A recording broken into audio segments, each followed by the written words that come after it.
Hi everyone, I am going to be doing my discussion board one for diversity in the US. And to jump right into it, I'm going to go ahead and talk a little bit about the sociologist that I picked out of the ones that were listed, and it was Karl Marx, who is the father of modern communism. And his idea was that inequality was a concern, especially in the industrial society. Sorry, I have my notes down here, so don't mind me looking down every like 2 seconds. Um, so that was his big concern. He did think inequality was a major concern. Um, the film that we had to watch with, I think you pronounce his last name, Rich. um, he is also someone who has a great concern for inequality. And I have actually never paid much attention to inequality. Um, and so I'm actually really excited to start learning more about it this class. But something that really interested me is I watch Dave Ramsey all the time. I watch him on YouTube. I listen to his radio station. I have his books, and I've never heard him flat out say that he doesn't believe in inequality, but he always talks about how if you're not a millionaire by the time you retire, it's because you're dumb, not because life is unfair. And he always says things like, it's not because of the top 10% that I'm poor. He talks about basically, if you have no money, it's your fault. If you want to change it and you want to be wealthy, do something about it. You have the opportunity in the society that we live in today. And so it was really interesting because I'd had those thoughts like pumped in my head, like, yeah, if I want to, it's me, it's up to me. If I want to do something with my life and have wealth, I can. The rich people in the United States, that top 1% of 400 people that make all the money in America, that doesn't apply to me. That doesn't matter at all. Well, after watching this documentary, it was actually really interesting the way my mind kind of shifted my opinion on the whole entire matter. Um, I've like I said, I've never looked into inequality, so that was really really interesting to actually finally um, see some facts and some numbers and hear someone talk about it. It was really interesting. But anyway, back on topic. One of the things that I'm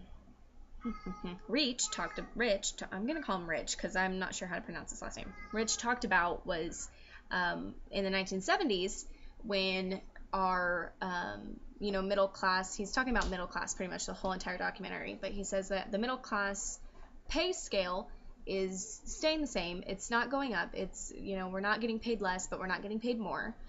Whereas the cost of living is constantly rising.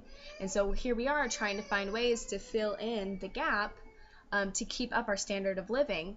And he talked about how in the 1970s, the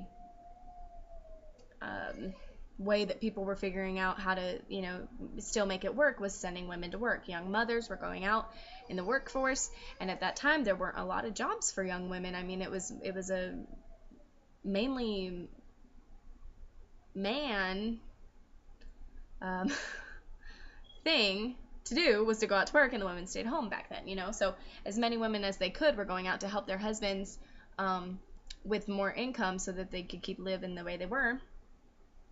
And then in the 1990s, they saw a large rise in people working more hours. On average, he said that they were working 300 more hours a year than other people in other countries, and I found that really interesting. That people are having second and third jobs to just keep having the things that they have now. And now the way we do it is by getting ourselves into debt. Us millennials are getting ourselves into student debt and getting ourselves into credit card debt just to keep up this standard of living that we think we need to have. So something that both men here that I'm talking about, Karl Marx and Reach from the film, think is that, you know, basically capitalists own everything, and the working class is gonna have nothing and is gonna keep getting hit unless they revolt, basically. And Karl Marx does believe, from the writing, that one day the working class, the middle class, will successfully come up against the capitalists. Now, something that Rach talked about was how CEOs are continually paying themselves more, you know, up to $10 million, $30 million a year. They're continually paying themselves more. Excuse me.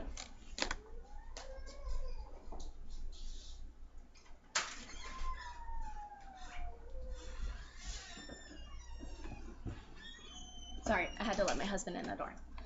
They're continually paying themselves more, although they're already making millions of dollars every year.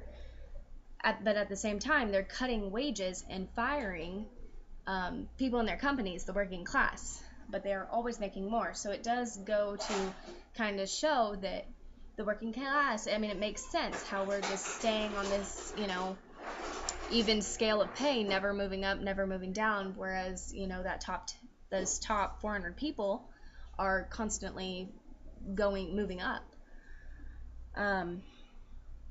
Another thing that Reach said that really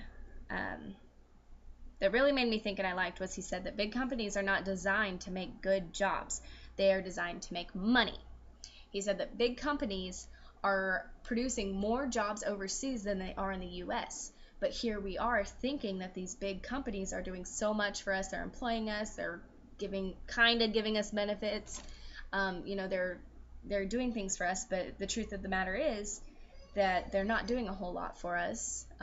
They're doing everything they can for themselves, and they just need us to help out a little bit to make them more money. Basically, is, you know, what I got from it.